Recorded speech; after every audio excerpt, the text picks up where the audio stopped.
Bienvenue dans H comme handicapé, le podcast qui donne la parole aux personnes handicapées parce qu'on ne les entend pas assez. Aujourd'hui, je suis avec Laura et Alux qui sont là pour nous parler de leur vécu en tant que personnes handicapées et travailleuses du sexe. Du coup, bonjour à toutes les deux, merci d'être là. Est-ce que vous pouvez vous présenter un petit peu?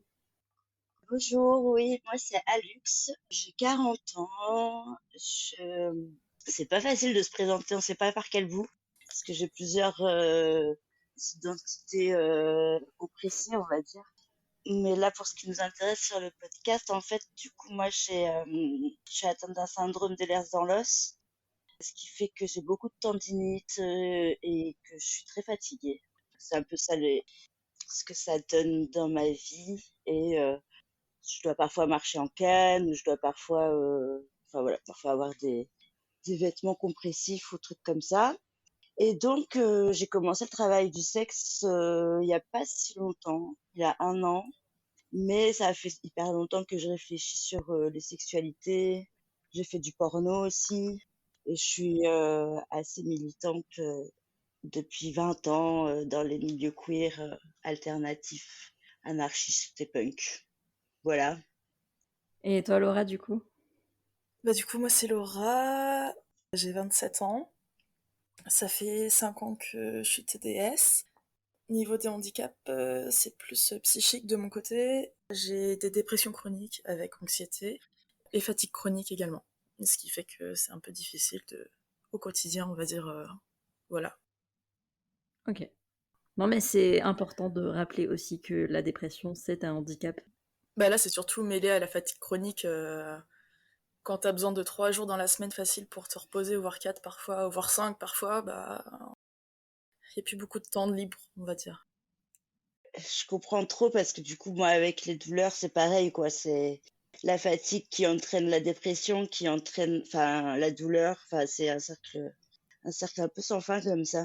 Et ouais, les temps de repos, savoir pouvoir un peu gérer son temps pour avoir les temps de repos, c'est hyper important. Du coup, bah, merci pour ces petites présentations. Du coup, ma première question, c'était comment vous êtes entré un peu dans le travail du sexe, comment vous avez commencé ça, et est-ce que ça a changé, du coup, c'est un peu deux questions en une, et est-ce que ça a changé votre rapport au corps? Alors, moi, comment je suis rentrée dans le travail du sexe? En fait, du coup, comme je disais dans ma présentation, ça fait depuis que j'ai commencé le sexe, je crois que je réfléchis à qu'est-ce que c'est que cette chose et c'est quoi mon interaction avec ça. Du coup, ça fait hyper longtemps que c'est dans ma vie, quoi. Et puis moi, j'ai vécu des traumas sexuels aussi, très jeune. Du coup, je pense que, enfin voilà, j'ai eu des moments de questionnement. J'ai eu un gros blackout, mais après, vers mes 23, 24 ans, j'ai eu des gros moments de remise en question et tout ça. Et voilà, et en fait, j'ai commencé il y a 5 ans. Je fais partie d'un collectif de porno qui s'appelle le Pan Process, où on a lancé cette impulsion-là à Bruxelles. Oui, parce que j'habite en Belgique. Et du coup, le fait de me faire du sexe en collectif devant la caméra, les caméras d'ailleurs, ça m'a vraiment ça m'a ouvert une voie, quoi, je vais dire, et débloqué plein de choses dans mon rapport au corps, mon rapport aux sexualités, parce que je pense que j'ai toujours été pansexuelle, comme polyamoureuse, mais que j'ai jamais eu l'occasion de vraiment l'explorer, quoi. Donc, comme j'avais des traumas avec le pénis, bah, du coup, ça me faisait, enfin, ma sexualité, elle était un peu limitée, on va dire. Et le fait d'avoir fait ce sexe en collectif, bah, ça m'a permis un peu, voilà, de revenir, puis des expériences avec des partenaires aussi, de revenir un peu à une sexualité pan, ce qui m'a fait beaucoup de bien. Et il y a quelque part, voilà, le travail du sexe, parce que via ça, enfin, j'ai toujours eu des personnes travailleuses du sexe autour de moi, dans le militantisme queer. Et ça a toujours fait un peu partie de moi comme ça, mais de loin, en me disant que moi, j'étais pas capable. Et du coup, ben voilà, ouais, ça a changé. Enfin voilà, il y a 1 an, j'ai un peu commencé. J'y pensais déjà il y a plein d'années, mais en me disant, ouais, j'aimerais bien être sex worker pour personnes queer ou meufs, enfin voilà. Mais en me disant que éthiquement, j'avais pas envie d'aller chercher la thune là parce que c'est déjà des personnes oppressée. Voilà, il y avait un peu un truc dans ma tête, me dire d'aller chercher la thune chez les mecs cis hétéros, quoi. Voilà, je trouvais que c'était assez, un peu comme une revanche, comme ça, sur mes violences. Et puis, bah voilà, j'ai commencé il y a un an, et je crois que autant le porno que le travail du sexe, ça a changé complètement mon rapport au corps, ouais, à mon corps, à moi, dans le sens où moi, je suis beaucoup moins décomplexée, complexée, je veux dire, je suis beaucoup plus décomplexée. Puis, je crois que dans le travail du sexe, je sais maintenant ce que je vais y chercher, quoi. C'est moins flou. Voilà, et ça a beaucoup changé mon rapport aux sexualités, à ma et mes sexualités. En ce moment, par exemple, ma sexualité, elle est presque uniquement dans le travail du sexe, avec des personnes cis hétéros. Alors ça me fait beaucoup rire. Et puis avec une relation de domination avec deux personnes, un couple hétéro, qui est pas dans un rapport monétaire. Donc voilà, en fait, ça a vraiment révolutionné plein de trucs en moi. C'est rigolo d'ailleurs parce qu'il y a beaucoup de personnes du podcast qui témoignent dans le podcast qui viennent de Belgique. Ah, il y a un petit terreau, quoi, en Belgique, ouais. C'est ce que j'allais dire, ouais, il y a un petit vivier de personnes militantes en Belgique, c'est cool. Bisous à tous mes invités belges, vous êtes géniaux, voilà. Du coup, merci pour cette petite intro.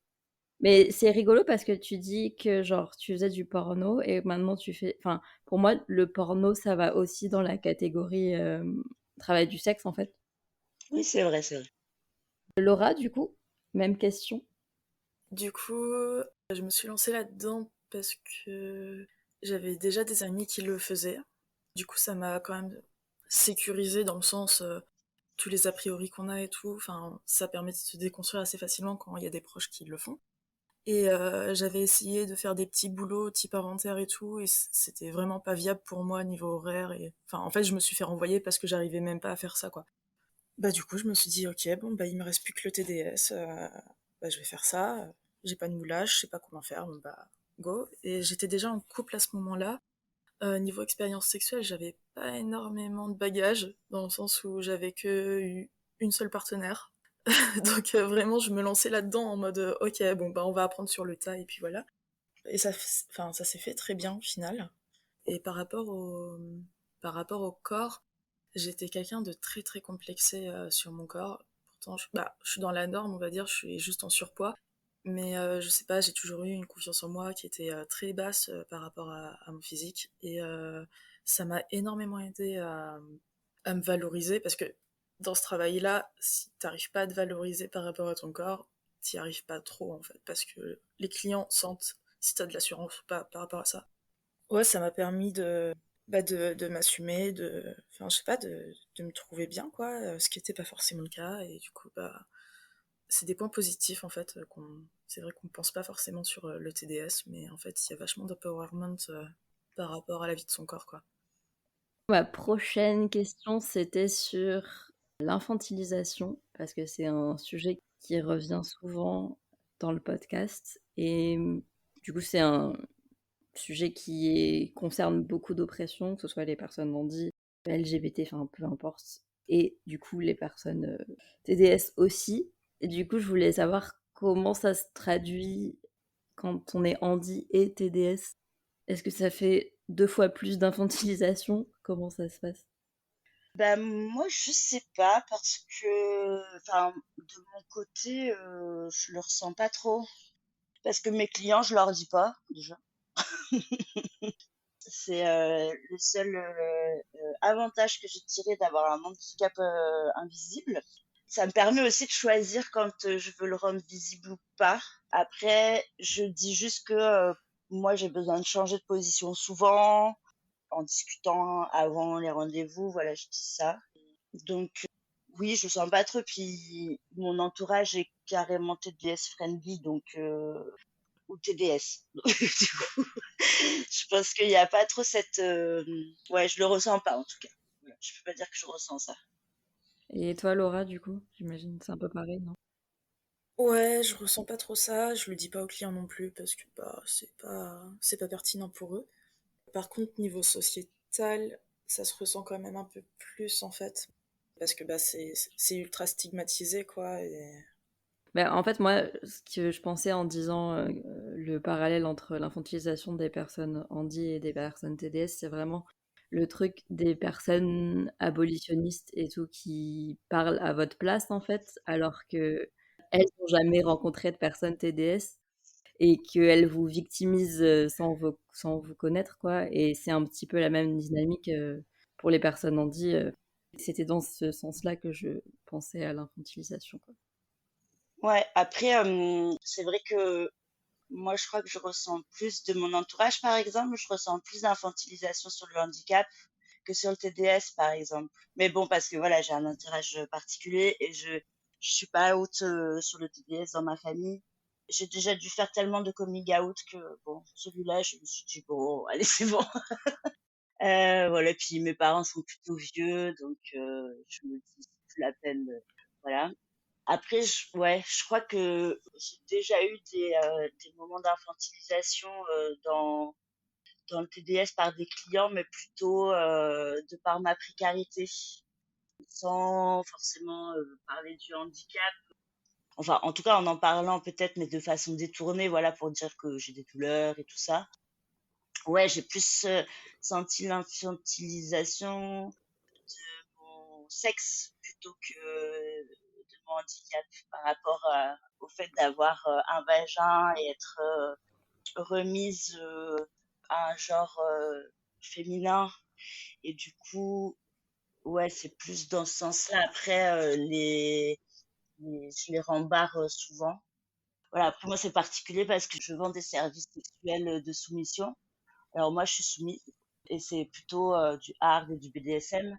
Et du coup, voilà, ça fait un peu bizarre aux gens, enfin à mon entourage, ça leur fait un peu bizarre où ils sont là, bah oui, mais attends, t'as des douleurs et tout ça.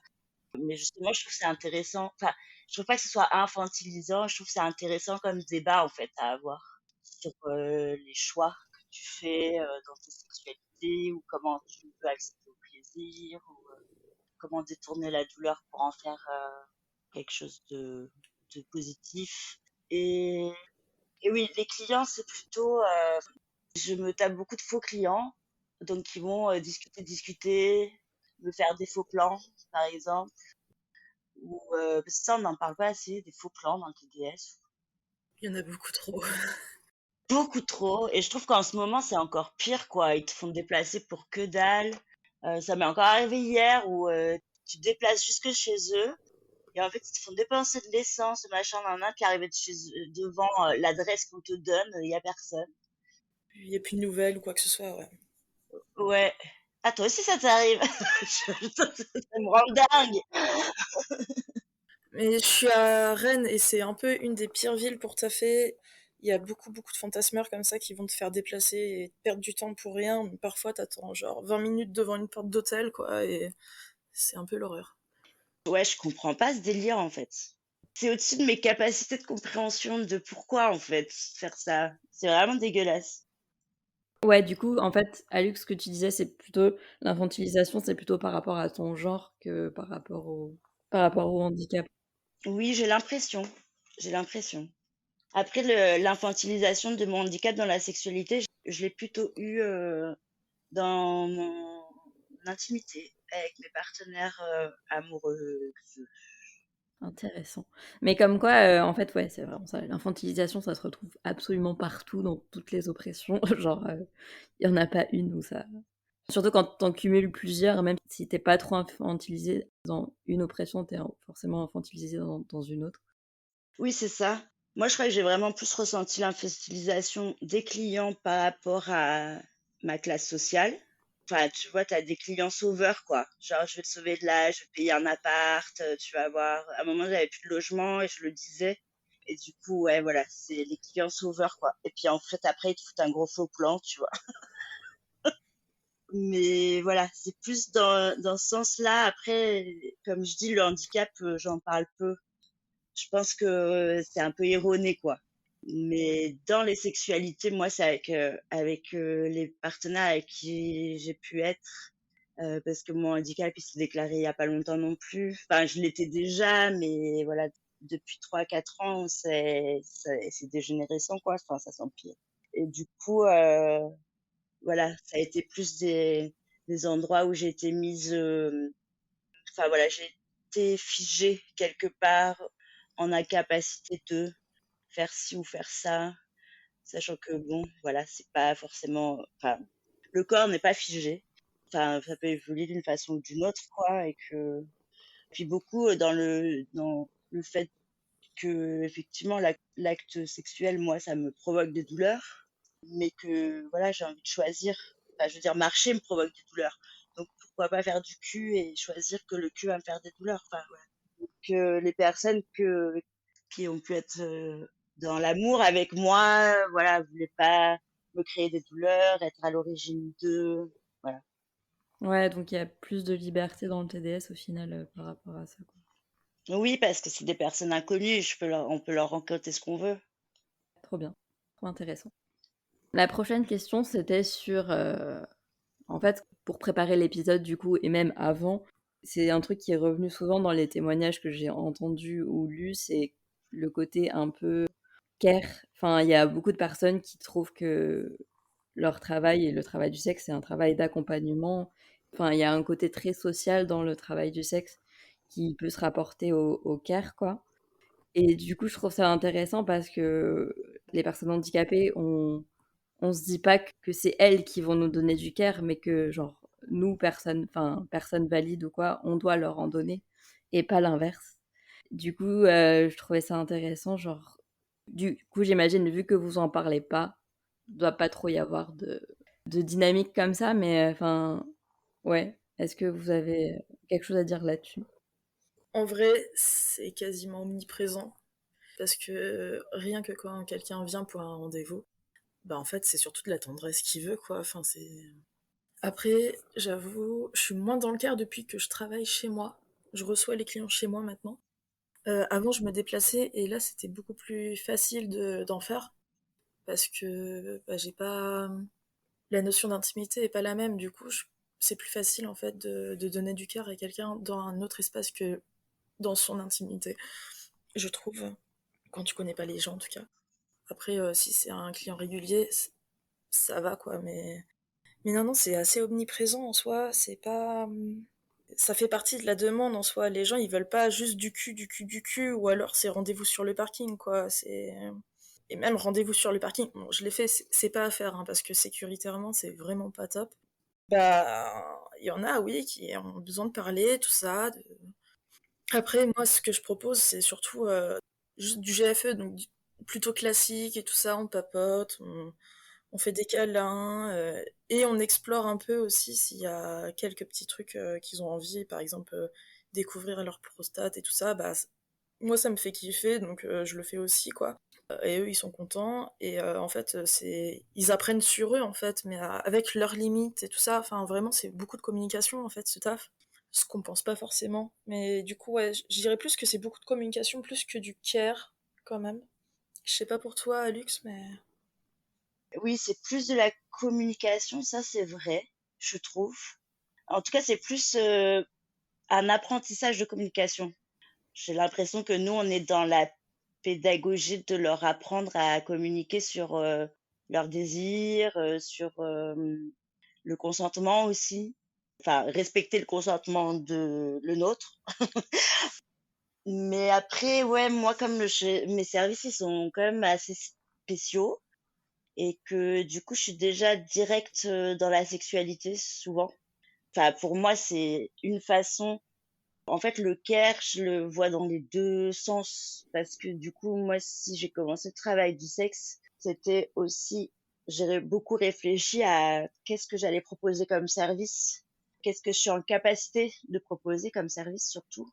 Et du coup, le hard et le BDSM, c'était une façon pour moi de pouvoir faire le moins d'efforts dans l'acte. Parce que moi, je suis de nature très switch, c'est-à-dire que je peux changer les rôles de dominant, dominé. Mais bah, ces derniers temps, avec le handicap, du coup, il y a des choses que réellement je peux plus faire, ou alors que je peux plus faire, c'est surtout si je peux plus faire sur la durée. Et du coup, ben voilà, je me suis dit, bah tiens, ben, je vais essayer de vendre ces services-là et puis on va voir. Et en fait, c'est assez étrange parce que pour moi, je crois que les clients que j'ai sont vraiment quasiment directement dans la sexualité et on parle après en fait. Le cœur il vient après ou pendant quoi. Pendant l'acte où ça va être si c'est sur plusieurs heures, si c'est beaucoup plus sur plusieurs heures aussi, au moins 2 heures. Et ben du coup, voilà, on va sectionner les parties de sexe et entrecouper de papotes et de justement parler de c'est quoi les pratiques. Moi, je viens avec des safe words parce que c'est important et je teste avant mes limites personnelles, je teste sur voir s'il va les respecter. Et je lui dis d'ailleurs que je vais tester. Enfin, voilà, il y a tout un truc comme ça dans le BDSM pour moi qui m'a assuré d'avoir un cadre qui me permette d'être en sécurité, mais aussi de m'apporter du soin. Et dans le fait de m'apporter du soin au niveau de mes sexualités, et ben, j'en apporte forcément à l'autre personne. Je sais pas comment dire, il y a un truc comme ça de réciprocité qui se fait assez naturellement, quoi.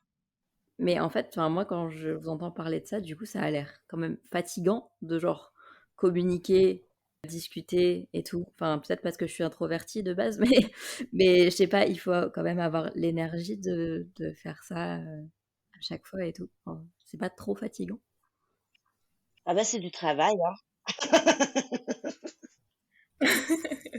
Si, si, enfin, en fait, faut être la vigilance, mais dans le sens de vigilance aux émotions des autres, c'est surtout ça, quoi.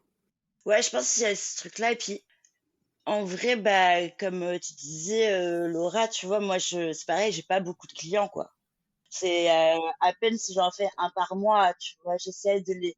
Moi, je mets des tarifs assez hauts, exprès. Comme ça fait un premier tri. Et puis, tout le travail, pour moi, le plus difficile, c'est pas dans la sexualité, dans l'acte, quand on est avec le client, c'est dans tout ce qui est avant. De trouver le client, parce qu'on s'en tape tellement des... Voilà. Des beaux parleurs. Et oui, et Laura, quand tu disais GFE, c'est Girlfriend Experience, c'est ça? Ouais, donc c'est vraiment très doux, classique. Enfin, c'est marrant, on est à l'opposé, quoi, du coup.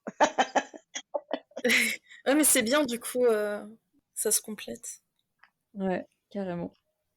On arrive bientôt à la fin. Et c'est une question que j'avais déjà posée dans un épisode précédent, qui est l'épisode sur la sexualité avec Ivanka et Lisa, qui est super. Si vous voulez allez l'écouter, il est très bien. Voilà. Du coup, ouais, j'avais déjà posé cette question dans un ancien épisode, et c'était une question sur les personnes TDS dans l'accompagnement sexuel et plus largement l'accompagnement sexuel pour les personnes handicapées. Et du coup, pour vous, en tant que personne handi et TDS, quel est votre point de vue sur cette activité qui fait partie du TDS, mais aussi des personnes handi? Enfin, c'est assez complexe en vrai. Du coup, quel est votre point de vue là-dessus? Bah, j'ai déjà eu des clients qui sont handi et qui m'ont demandé des services. C'est clairement pas pareil qu'avec des autres clients parce que bah, y a tout ce qui est préparation avant en fait. Quand je dis handi, en tout cas c'est handi physique parce que les autres ils en parlent pas déjà. Donc là c'est notamment j'ai eu 2 clients qui sont en fauteuil. Je sais qu'ils avaient du mal à avoir à contacter des TDS en fait. Ouais, donc fallait les déshabiller, les mettre sur le lit, parfois changer la couche. Pas qu'elle était sale, mais juste, bah, en fait, on l'enlève pour les prestations. Donc après, il faut en mettre une. Et en fait, tout ça, on ne nous l'apprend pas. Rien que ça, si on n'y est pas confronté en formation dans un autre job avant, bah ouais, c'est pas inné. Et du coup, c'est au client de nous l'apprendre et c'est pas, ça peut être un peu galère parfois, quoi. Mais autrement, ouais, ils ont du mal à trouver des gens qui acceptent de les voir, ce qui est con, je trouve, mais bon. Après, en général, ils demandent plus d'énergie parce que bah, ils ont plus de besoin d'affection. C'est con, hein, mais je l'ai ressenti. En tout cas, du coup, je fais quand même au mieux pour bien communiquer et pas, enfin, Le truc, en fait, c'est plus difficile de mettre des limites, j'ai envie de dire, dans le sens où ils s'attendent à une relation en quelque sorte, même si c'est tarifé, alors que bah en fait on fait juste des prestations. Alors certes, on est à fond dans le moment partagé et tout, mais par exemple envoyer des messages tous les jours et tout, bah c'est pas notre taf quoi. Et en général c'est plus ça, c'est vraiment un manque de ouais de relations, ce qui n'est pas nos services, enfin en général, parce que parfois il y en a qui le font et tout avec notamment Snapchat et tout. Mais c'est pas forcément le cas pour tout le monde, quoi. Et c'est ça qui est un peu difficile à mettre le haut là-dessus pour que ça soit compatible avec les rendez-vous. Parce que bah, c'est chiant de dire bah non, je te vois plus parce que t'es trop pot de colle, en gros. Moi, j'ai jamais eu de clients handicapés physiques. Et en général, je les refuse parce que je sais que j'ai pas le physique pour, du coup. Après, j'ai des collègues qui font des prestations pour les personnes handicapées physiques. Et c'est toujours, enfin voilà, c'est le même constat que tu dis, Laura, c'est de se dire qu'il y a beaucoup de manipulation du corps et sans forcément avoir de formation. Et je trouve que ça serait quelque chose qui serait intéressant à mettre en place. Je crois qu'il y a une formation qui existe en France. Ouais, il y en a une. Je crois qu'il faut être déclaré, en fait, pour l'avoir. C'est vraiment pas le cas de tout le monde, quoi. Enfin, surtout quand t'es handi, parce que bah t'as la hache et du coup, c'est en complément, on va dire, ce qu'on fait. Mais ouais, il y a une formation qui existe, parce que je connais des collègues qui le font, en effet, qui ont fait la formation. Après, bah perso, j'apprends sur le tard, quoi, mais c'est pas ce qu'il y a de mieux, clairement. Ouais, c'est ça. Ben, en fait, je trouve que, ben voilà, c'est un truc. Après, on part sur une autre discussion de comment le TDS il est perçu, quoi. C'est que du coup, comme on apprend tout sur le tas, enfin, façon de parler, enfin, façon très imagée de parler, quoi. Mais du coup, voilà, je pense qu'on fait beaucoup d'erreurs, qu'on est beaucoup dans. Enfin, c'est aussi beaucoup d'apprentissage par les pères et les mères, et que bah, comme c'est un travail qui est pas reconnu, du coup, voilà, il n'y a pas de formation, il y a pas d'échange, il y a pas. Donc là, c'est ce dont on est en train de travailler en Belgique, puisque la décriminalisation, elle est passée. Youpi, la première d'Europe, youpi. J'espère que ça déteindra sur la France, mais j'ai peu d'espoir pour l'instant. Mais en tout cas, voilà, c'est aussi une réflexion de, ben ouais, ce truc de déclarer, pas déclarer, comment on fait, et se dire que l'assistance sexuelle, elle peut être, enfin, moi j'ai envie de dire qu'elle peut être pour tout le monde en fait. En vrai, j'ai l'impression que c'est un travail qu'on fait déjà. Après, c'est pas forcément sur le handicap, pas forcément visé vers les handicaps physiques, mais du coup, si les personnes elles font appel à nous, c'est bien qu'il y a une carence quelque part. Enfin, voilà, je trouve que c'est intéressant de pouvoir parler de ça aussi et que ça paraît plus logique ou plus imaginable pour les personnes handicapées, ce qui est bien, parce que c'est clair que enfin, c'est un service qui devrait être dû, quoi. Mais c'est vachement mal perçu, quoi, la sexualité chez les personnes handicapées. Enfin, on n'en parle pas, en fait. C'est pas que c'est juste mal perçu, c'est que c'est pas perçu en fait. Oui, c'est ça. Et ouais, non, c'est hyper intéressant. En fait, là, vous parlez, du coup, il y a plein d'idées qui me viennent en tête et je sais pas par où commencer. Mais du coup, ça me fait quand même penser à ce qui s'est passé quand je cherchais des invités pour cet épisode. Parce que vraiment, je trouve que c'est très parlant sur comment on voit les personnes handicapées.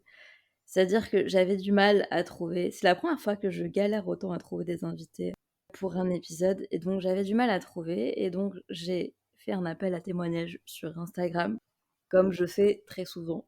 Et en précisant bien que je cherchais des personnes handicapées et TDS. Et quand j'ai partagé le truc en story, j'ai eu beaucoup, beaucoup, beaucoup de personnes qui m'ont contacté en pensant que je cherchais des TDS valides dans l'accompagnement des personnes handies. Ou en tout cas, dans l'accompagnement des personnes handies tout court, quoi. C'est intéressant, ça. Et j'ai eu genre 5-6 personnes qui m'ont envoyé des messages comme ça. Et pourtant, j'ai relu l'appel à témoignage plusieurs fois et il y avait bien écrit handicapé et TDS, quoi. Oui, c'était clair, hein. Enfin, moi, j'ai trouvé très clair. Ah, on est d'accord, merci. Ouais, ça me rassure.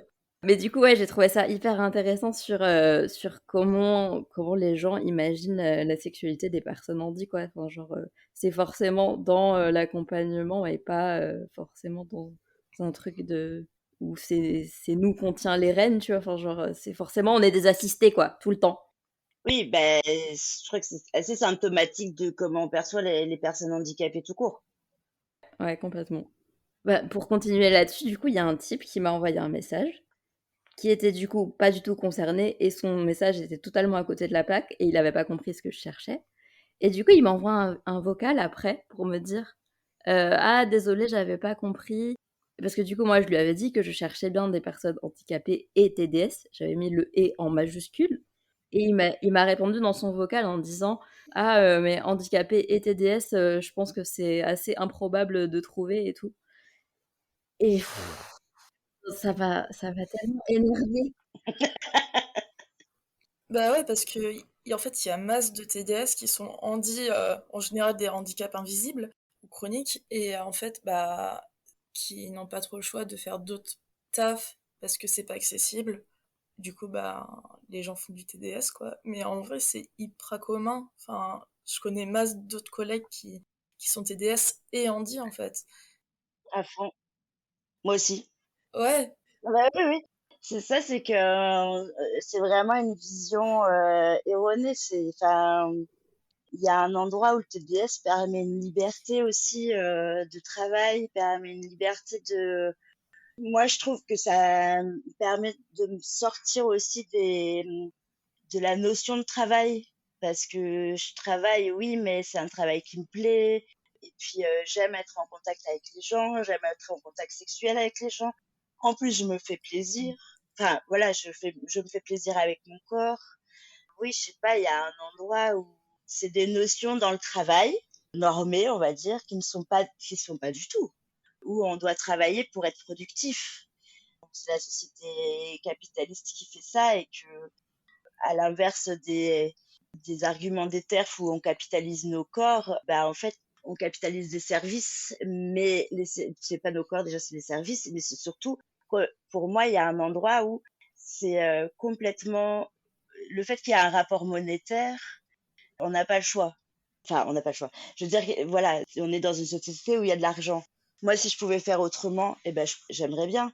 J'ai déjà proposé d'ailleurs de faire en troc avec des clients où il y a un client qui m'a fait des robes, par exemple, où il y a un truc où pour moi c'est un échange et que j'en tire profit quelque part. J'en tire pas dans le sens où j'en tire profit productiviste, tu vois, mais j'en tire un profit personnel où moi, ça me permet de me réapproprier mon corps, de pouvoir être clair sur les limites de mon corps, mon consentement. Enfin, c'est des choses, et je soigne des traumas comme ça. En vrai, je soigne vraiment des traumas sexuels, et ben, je les soigne avec la sexualité, les sexualités et surtout le TDS en vrai, et le BDSM. Ce truc de réappropriation du corps, quoi. Et je crois que dans le travail, comme il est interprété dans ce monde, en tout cas dans ce monde occidental, il y a vraiment pas du tout ces notions-là, quoi, d'appropriation des pratiques et des corps, quoi. Même dans l'art contemporain, en fait. Pour moi, ce qu'on fait dans le TDS, c'est entre l'art et le social, en fait. Oh, c'est beau. Ouais, non, mais c'est vrai, franchement, parce que des fois, tu vois, on fait des vidéos. Moi, j'ai déjà eu des clients qui voulaient se filmer pour se le repasser après. Des fois, on doit aussi faire des photos de nos corps pour les annonces. Il y a vraiment, pour moi, cette dynamique de performance aussi. Et donc, la performance, c'est de l'art. Du coup, est-ce que vous avez quelque chose à rajouter avant qu'on termine l'épisode? Laura, je crois que tu voulais parler d'un truc, si je ne m'abuse. bah ouais, c'est par rapport à la gestion du temps, en quelque sorte, enfin, et à de l'énergie, quoi, à nos capacités, en gros. Avant, je pouvais taffer énormément bah, pour m'évacuer parce qu'en fait, j'avais pas l'âge et que j'avais besoin de thunes et que, enfin voilà. Du coup, je travaillais de ouf et dès que j'ai eu la hache, en fait, mon corps et mon mental, il a fait non, tu ne travailleras plus, tu ne pourras plus avoir de clients pendant plusieurs mois, voire un an, voire 2 ans. Après, j'ai repris. C'était à peu près au moment du Covid en plus. Et maintenant, en fait, je reprends, mais avec mes conditions, vraiment. Donc, je travaille chez moi, avec, allez, entre 1 et 3 clients par mois, à peu près, en vrai. Parfois plus, mais c'est quand même très rare. Et c'est clairement pas ce que les gens pensent de la pute, on va dire. Parce que, oui, on a le droit d'utiliser le mot pute si on est pute, hein. Euh, on fait pas à la chaîne, quoi. Enfin, et quand on est handi, encore moins, on va pas se mentir. Je vois des collègues qui arrivent à faire des voyages par-ci, par-là, à même avoir un lecteur de carte bancaire, quoi, tellement elles taffent bien et qu'elles sont déclarées et tout. J'aimerais pouvoir faire ça, pouvoir être déclarée et pouvoir taffer, genre, 3 à 4 fois par semaine. Mais en vrai, bah, c'est pas faisable, vu ma fatigue chronique, notamment, quoi. Et je pense que c'est pareil pour beaucoup d'autres personnes, en fait. Et ça, on n'en parle pas assez. Tu vois, je suis trop d'accord. Tu plus soi, ouais. Non, mais c'est vrai, il y a vraiment un truc de fétichisation aussi de la pute, tu vois. Je crois que ça, c'est lié à ça, à la fétichisation. Moi, il y a beaucoup de clients, quand je leur réponds pas, parce que j'ai un téléphone à part et des fois je le laisse de côté, genre 3 semaines, hein, je m'en fous. Ouais, pareil, vraiment pareil. Et du coup, quand je réponds pas, ils me disent, ah, tu dois être en train de baiser et tout, non, non, non. Et je leur dis, hein, je fais, ben non, mais je ne fais pas que ça de ma vie, en fait. Il y a des moments aussi, et en fait, la plupart du temps, je ne baisse pas, en vrai. Mais que, ouais, qu'il y a un truc de gestion du temps qui est vachement important. Alors, ça peut être très frustrant des fois, quand justement tu as décidé que tu voulais aller travailler et qu'en fait, ben, les clients ils te font des faux plans et là là là là là, ça peut bien vénère. Mais bon, voilà, après, ouais, j'ai l'impression qu'il y a un endroit où c'est plus de la fétichisation et que cette fétichisation, elle n'existe pas que chez les clients, quoi. Même entre TDS, ça peut arriver. Enfin voilà, il y a des personnes qui travaillent à fond, comme tu dis, tu vois. Enfin, il y a différentes classes sociales chez les TDS aussi. Mais ouais, mais après, enfin voilà, c'est qu'il y a vraiment. Moi, j'avais appris une échelle aussi par rapport aux privilèges, et ça existe aussi chez les putes. Et c'est important, quoi, parce que en vrai, enfin voilà, des fois, les discussions que je peux avoir avec des collègues, c'est un peu dur, quoi. C'est simple. Déjà, si tu fais plus de 80 kilos, en fait, tes annonces peuvent être bah, shadowban, sachant que 80 kilos, en fait, il y a beaucoup de personnes qui sont au-dessus. Alors, soit tu tapes sur les fétichistes qui vont du coup rechercher les personnes grosses, enfin grosses, enfin 80 kilos, c'est même pas gros, quoi, mais bref. Bah, dans ce monde, si, hein. Ouais, ouais. Mais et dans ce cas-là, ta clientèle c'est majoritairement des fétichistes, ou alors bah tu mens sur ton annonce, mais du coup les fétichistes ne peuvent plus te retrouver par rapport à ton poids. Et enfin, c'est assez ouf en fait comment rien que ça, enfin c'est le truc principal, mais après t'as aussi en effet, bah si t'es racisé ou pas, bah t'as beaucoup plus de clients ou pas. En général beaucoup moins, on va pas se mentir. C'est pas mon cas, mais je connais des collègues. Bah je pense que c'est le cas pour toi, non, Alux? Moi, quasiment tous mes clients sont racisés. Voilà. Et j'ai très peu de blancs, quoi. En tout cas, qui m'écrivent et tout. Et ouais, j'en ai très peu. Parce que, ben voilà, il y a une certaine fétichisation aussi, tu vois. Et pareil, ben moi j'ai fait le choix de mettre mon poids et en fait, je crois qu'il y a un endroit où pour moi, toutes les oppressions que je subis, pour moi, dans le TDS, elles ont un prix. Et ça, je trouve ça très intéressant. Donc, je les mets en avant, en fait. C'est ce que je suis, en fait. Parce qu'il y en a plein qui viennent me voir et qui font, ouais, c'est trop cher et tout, mais j'adore ton gros cul. Et bah, du coup, je fais, bah voilà, t'adores mon gros cul, tu payes. Mais ils comprennent pas trop, hein. C'est compliqué, hein. J'aime trop l'empouvoirment dans ce que tu racontes, Alux, c'est trop cool. Ah, merci, c'est gentil, merci.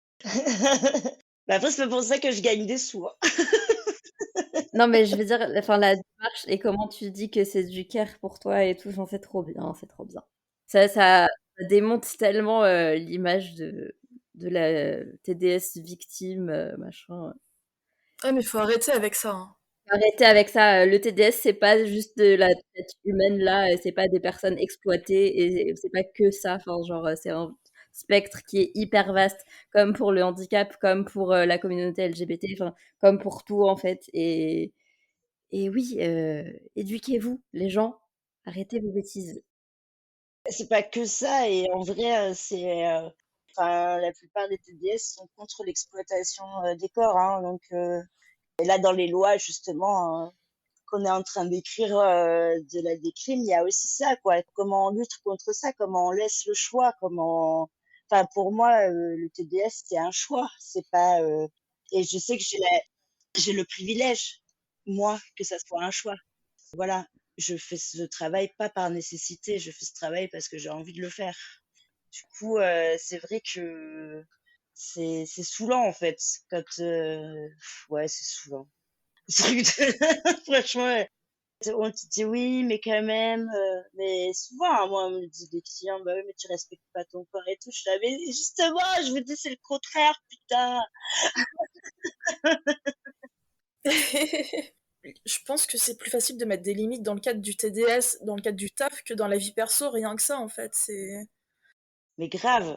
Enfin, ça apprend trop, justement, les limites, le consentement. Moi, j'ai aucun souci à envoyer chier des gars, quoi. C'est ça, t'as pas peur de les blesser, c'est.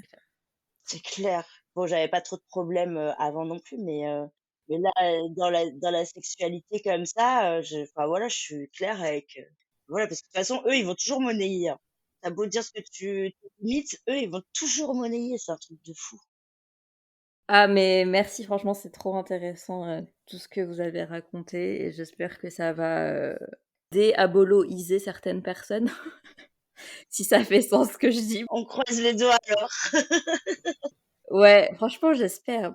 Moi-même, j'ai pas toujours été alliée des personnes TDS et pendant très longtemps, j'ai eu des visions, hyper abolo sans m'en rendre compte, mais pendant très longtemps, j'avais une vision hyper, abolitionniste du TDS et des personnes TDS et des réalités et tout et en fait, un jour, je me suis rendu compte qu'en fait, j'avais jamais écouté une seule personne TDS de ma vie, alors que j'étais la première à dire: «Oui, la parole aux concernés», tout ça, mais quand il s'agissait des TDS, j'étais encore vachement dans cette, victimisation et tout et c'est en écoutant un podcast, que je me suis rendu compte que vraiment j'étais à côté de la plaque, quoi. D'ailleurs, podcast qui n'est pas accessible, qui n'est pas retranscrit et que je ne pourrais pas recommander, que je ne pourrais pas citer. C'est fort dommage parce que ce podcast est génial, mais vraiment, rendez vos podcasts accessibles, s'il vous plaît. Mais voilà, enfin, pour dire que c'est possible de passer à genre, je sais pas trop, mais je suis quand même un peu beaucoup à bolo, à je suis alliée et je fais un épisode qui donne la parole aux personnes TDS. Bravo! Non, non, c'est pas pour me lancer des fleurs. Mais non, mais attends, c'est hyper important que ton témoignage, que tu le dises, tu vois aussi que, ben voilà, on a beaucoup d'intériorisation de toutes les discriminations et oppressions, hein. Même moi, j'ai été raciste, hein, donc voilà. Voilà. Non, mais du coup, ouais, enfin, c'est important de se dire que tu peux évoluer et que c'est possible d'évoluer sur tes positions et tes questionnements et tout, et que on peut arrêter d'être abolo. Alors, les abolos, arrêtez d'être aussi têtus, je sais pas comment dire, mais et de faire preuve d'autant de mauvaise foi et tout là, parce que vraiment, c'est Fatigant, c'est fatigant. ouais, vraiment. Et je suis même pas concernée, encore une fois, franchement, je suis énervée pour vous, alors que voilà. Du coup, merci pour tout ce long témoignage. C'était fort, fort intéressant. Et je rappelle que cet épisode sortira, enfin, quand il sortira le 3 mars, qui est la journée internationale pour les droits des personnes travailleuses du sexe. Et c'était vraiment important pour moi qu'il sorte ce jour-là parce que, enfin, il faut donner d'autres discours que ceux qu'on entend partout, qui sont ceux des abolos, justement. Et voilà, et le 3 mars, c'est aussi l'anniversaire du podcast. Oh, waouh! Et il a quel âge? Il a 2 ans, c'est encore un bébé. Mais pour un podcast, en vrai, c'est vieux. Parce que, ouais, la toute première bande-annonce, je l'ai sortie le 3 mars 2021. Trop bien. Bah, joyeux anniversaire. Merci, merci. Je suis assez fière de moi. Vraiment, on se rend pas compte, et là j'ai besoin de parler de ça, même si c'est pas trop le sujet, mais on se rend pas compte à quel point faire un podcast quand on est indépendant et qu'on est handicapé et qu'on n'a pas d'argent, qu'on n'a pas d'équipe, à quel point c'est fatigant. Enfin, je suis quasiment toute seule à bosser là-dessus. C'est moi qui vais faire le montage là. Et le montage, il va durer des plombes parce que l'épisode fait plus d'une heure là au moment où on parle actuellement. Et vraiment, à quel point c'est fatigant, vous vous rendez pas compte. En fait, c'est un travail à temps plein, ok? C'est pas une occupation, c'est pas un passe-temps, c'est vraiment un travail. C'est comme le TDS là. Vous dites à chaque fois que le TDS c'est pas du vrai travail et que genre les travails de façon bénévole qui sont pas rémunérés, c'est pas des vrais travails. Mais si en fait, parce que j'ai déjà fait un burn-out et que j'ai failli en faire un deuxième et que j'ai fait une pause de 2 mois là et que je reviens après 3 mois sans enregistrer parce que vraiment j'en pouvais plus. Et enfin voilà, en fait c'est vraiment du travail et c'est je sais trop d'émotions d'un coup. Mais tout ça pour dire que je suis fière de moi parce que j'ai réussi à tenir sur la durée et que j'ai encore envie de continuer, même si c'est de plus en plus chiant, notamment les problèmes techniques. Je pourrais faire un épisode entier sur les problèmes techniques parce que, voilà, j'enregistre à distance et que du coup, il y a toujours plein de problèmes de micro ou de connexion Internet qui marchent pas. Et juste, en fait, là, on enregistre, c'est un parfait exemple, on enregistre un vendredi matin alors que, en fait, on devait enregistrer le jeudi soir. Mais il se trouve que la première invitée à laquelle j'avais pensé n'a pas pu participer parce que sa connexion Internet était trop mauvaise parce que elle habite en campagne et qu'apparemment en campagne il y a encore des personnes qui ont l'ADSL, genre c'est possible. Et à quel point la connexion internet c'est un truc politique aussi en vrai. Bref, je m'égare. Et en fait, Laura, tu es arrivée un peu à la dernière minute et heureusement que je t'avais toi, sinon en fait il n'y avait pas d'épisode. En fait, vraiment. Enfin, c'est totalement des trucs imprévus et des trucs auxquels on ne pense pas et qui sont vraiment fatigants et c'est vraiment de la charge mentale. Et donc, voilà, SVP, arrêtez de dire que les podcasteurs indépendants sont juste des travailleurs bénévoles et que c'est juste un passe-temps. Parce que vraiment, ce podcast, c'est toute ma vie depuis 2 ans là. Donc, voilà, merci. C'était mon petit coup de gueule. Ben, merci en tout cas déjà de créer cet espace parce que franchement, c'est trop bien. Et je sais à quel point c'est difficile. Moi, j'ai fait de la radio pendant 6 ans. Je sais à quel point c'est difficile de tenir sur la longueur. D'ailleurs, je peux plus faire de la radio parce que parce que la radio est au 5e étage sans ascenseur. Mais bon, voilà, le validisme. Mais du coup, ouais, à quel point ça peut être voilà un travail hyper éprouvant et qui en même temps est nécessaire dans l'éducation, dans la pédagogie et tout, quoi. Maintenant, tout le monde écoute des podcasts. Enfin, c'est la nouvelle forme de faire passer des messages et tout. Et du coup, bah voilà, quoi. Merci en tout cas de nous donner la voix. Oh, C'est chouette. ah, ça fait tellement plaisir. Mais du coup, il reste une dernière question, car si je termine pas l'épisode avec cette question, ce n'est pas un épisode de H comme handicapé, c'est la question recommandation culturelle. Du coup, est-ce que vous avez des recommandations culturelles avec un des sujets dont on vient de parler? Bah déjà, il y a une chanteuse qui a fait des clips sans trop de budget, mais c'est quand même chouette, qui est une personne TDS et qui s'appelle Lena Dora. Voilà, il y a les sous-titres et tout sur YouTube, donc on pense pas forcément aux clips et aux petits trucs comme ça. Je trouve que c'est important d'en parler parce que bah c'est vraiment pas quelque chose de connu là, c'est une chanson sympa, mais en fait qui montre bien la réalité de manière plutôt ironique parfois. Enfin, c'est sympa quoi. Autrement, il y a plusieurs séries. Il y a la série Pause où il y a des personnes TDS. Alors là, ça compile, niveau intersectionnalité, ça compile beaucoup. C'est des personnes, ouais, majoritairement trans. Pas que, parce qu'il y a genre 2-3 mecs cis, mais gays, donc LGBT quand même. Racisés, à New York dans les années 80. Voilà, c'est le TDS des années SIDA, quoi. Donc c'est pas... Mais ça fait aussi partie de l'histoire des personnes TDS, en fait. Parce que, ouais, il y a eu beaucoup de personnes TDS trans qu'on t'a fait dans la rue et qui n'avaient pas forcément le moyen de se protéger dans ces années-là. Et du coup, on a perdu beaucoup d'adelphes des collègues à Delphes qui... Enfin, ça fait partie de notre histoire, en fait. Et on n'en parle pas forcément assez. Ouais. Pause, my God, quelle merveilleuse série. En se rappelant que Stonewall est parti d'une bagarre d'un soulèvement plutôt, dans un bar parti de personnes contre les flics qui faisaient une descente dans un bar gay. Et du coup, les premières personnes qui se sont soulevées sont les travailleuses, les putes trans et les bi et les personnes racisées, quoi, les personnes noires, Marsha, hein. Ouais, ouais, c'est clair. Et en plus, Marsha P. Johnson, on oublie souvent que en plus d'être noire et trans, elle était aussi handicapée, quoi. Et ça, on l'oublie tout le temps et ça m'énerve. Mais ouais, ouais, non, c'est clair, c'est hyper important. Pause. Il y a deux, trois petits trucs qui me gênent, mais c'est clair que historiquement, c'est quand même hyper fidèle. Et enfin, il y a vraiment un travail historique qui est hyper bien fait et c'est hyper important rien que pour ça, quoi. C'est une fiction, donc forcément, il y a des points négatifs. C'est romancé de ouf, quoi. C'est pas... Ouais, non, mais cette série est quand même incroyable. Enfin, genre, toutes les actrices. Enfin, je suis trop contente que quelqu'un en parle parce que ça fait hyper longtemps que j'espérais un jour qu'elle arrive dans le podcast. Et ben voilà, avec les putes. Non, mais trop. J'avoue. En plus, j'y avais même pas pensé en y réfléchissant. Après, j'étais, ah oui, c'est vrai.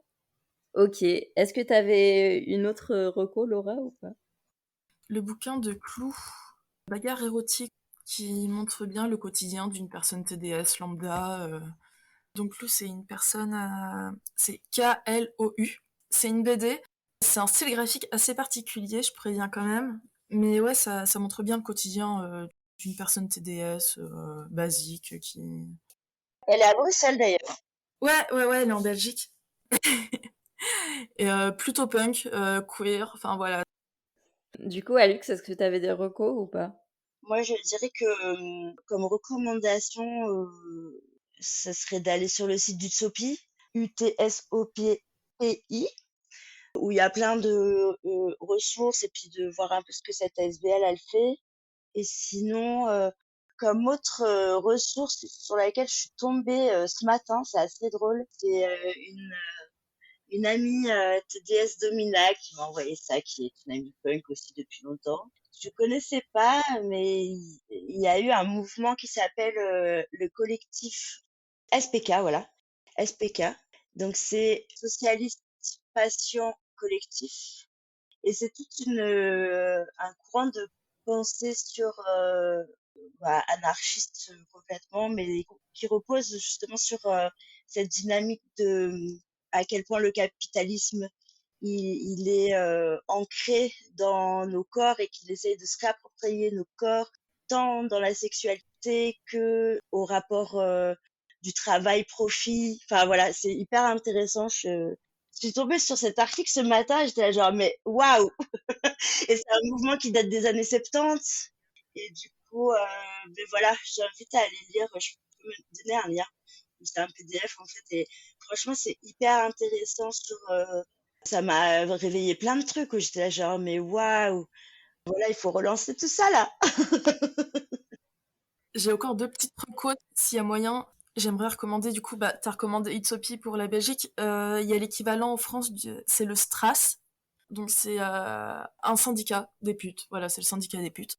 En gros, c'est une grande asso où la delphité est vraiment très présente et c'est super chouette. Donc si vous êtes concerné, que vous avez envie de soutien ou quoi que ce soit, maintenant il y a des apériputes en plus qui sont organisés, donc c'est plutôt chouette pour se retrouver et échanger sur nos quotidiens. Et sinon, pour tout ce qui est plutôt information, TDS et tout ça, il y a Osmose sur Instagram qui fait beaucoup de contenu et qui essaye de faire le plus possible en fait sur tous les points de vue. Bon, qui raconte aussi beaucoup sa vie, donc voilà, faut pas avoir peur, mais c'est vraiment une personne très très très chouette et qui explique très bien ce que c'est que d'être TDS quand t'es vraiment queer et que t'es nomade et que tu... Et même TDS en général, hein, parce que elle donne la parole à plein d'autres gens aussi. Et il y a plein d'assauts locales aussi qu'il faut pas oublier. Il y a les Pétrolettes à Rennes, il y a Paloma à Nantes, il y a Griselidis à Griselidis, enfin je sais plus comment on dit, mais bref, à Toulouse ou Lyon, je crois. Il y a plein d'associations. Faut pas hésiter si on veut se renseigner, tout ça. En général, il y a toujours des temps d'ouverture pour les personnes non concernées aussi. Donc si vous avez envie d'en savoir plus, et tout ça, d'échanger, n'hésitez pas à y aller. Il y a toujours des temps en mixité. Et des temps en non-mixité si vous êtes concerné et que vous n'avez pas envie de voir des gens qui ne sont pas concernés. Enfin voilà. Ouais, non, mais complètement. Et Osmose, pour le coup, moi, en tant que personne pas concernée, je recommande parce qu'elle a vraiment une... Elle est hyper pédagogique et tout, et je trouve que c'est hyper bien pour les personnes qui sont pas concernées et qui veulent apprendre, justement. Osmose, je recommande plus.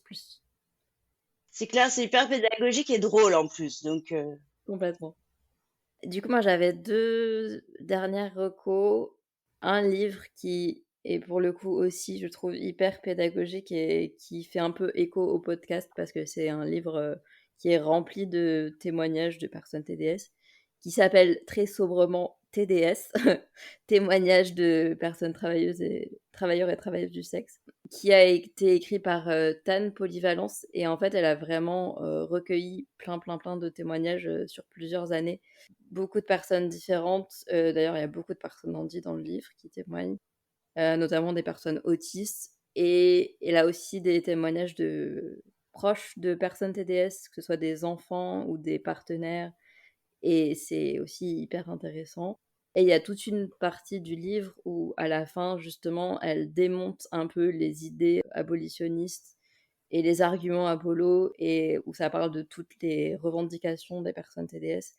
Et vraiment, c'est un livre, c'est vraiment un outil pédagogique, quoi, vraiment, qui est hyper bien fait et hyper important, que je recommande à foison, vraiment. Mais je crois qu'il est plus disponible, enfin, il est en rupture de stock actuellement.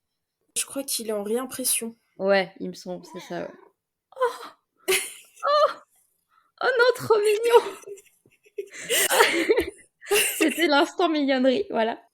ouais, elle fait un travail de ouf, Tante Polyvalence, hein. Franchement, ça fait des années. Moi, je la suis depuis vraiment longtemps. Ça fait vraiment très longtemps qu'elle bosse sur ce bouquin et je trouve que c'est sorti, je l'ai pas encore eu. Ouais, bah ouais, moi j'ai eu la chance de l'avoir, mais pareil, c'était un des derniers exemplaires avant qu'il n'y en ait plus du tout. Et j'avais une dernière série, et vraiment j'avais dit que je recommandais plus de séries dans le podcast parce qu'elles finissent toutes par être annulées au bout de 2 saisons. Mais là, celle-là, j'ai vraiment eu un gros coup de cœur et je trouve que ça aborde des sujets qu'on voit très peu souvent à l'écran. Du coup, c'est vraiment hyper important. Et du coup, c'est une série qui s'appelle P-Valley. Et c'est une série qui, à la base, est inspirée d'une pièce de théâtre qui a été écrite par une femme noire américaine qui n'est pas concernée, mais qui est genre cliente des clubs de striptease depuis qu'elle est jeune, en fait, depuis qu'elle est ado. Parce qu'apparemment, aux États-Unis, c'est hyper répandu, en fait, enfin, d'aller fêter des anniversaires dans des clubs de striptease et tout. Enfin. Et du coup, elle s'est beaucoup renseignée sur ces milieux-là et tout pour écrire sa pièce. Et du coup, elle en a fait une série qui est absolument géniale, qui du coup se passe dans un club de striptease dans le sud des États-Unis et qui est à 99% composé de personnes noires et de personnes noires queer. Et ça parle de plein de sujets, ça parle de d'homosexualité, de TDS, de santé mentale, de racisme. Et je trouve que ça redonne vraiment de la valeur à genre, c'est quoi être stripteaseuse, et en fait à quel point aux États-Unis c'est vraiment, et j'insiste sur aux États-Unis parce qu'apparemment en France c'est pas du tout le même délire, mais que vraiment aux États-Unis c'est vraiment de la performance, et les meufs qui font ça c'est vraiment des athlètes quoi. Elles font des figures incroyables et du coup dans la série ça donne des scènes qui sont incroyables, qui sont trop belles. Ça les met vraiment en valeur et c'est vraiment hyper beau. Et la saison 2 est encore plus intéressante parce que ça se passe pendant la pandémie, enfin au début de la pandémie.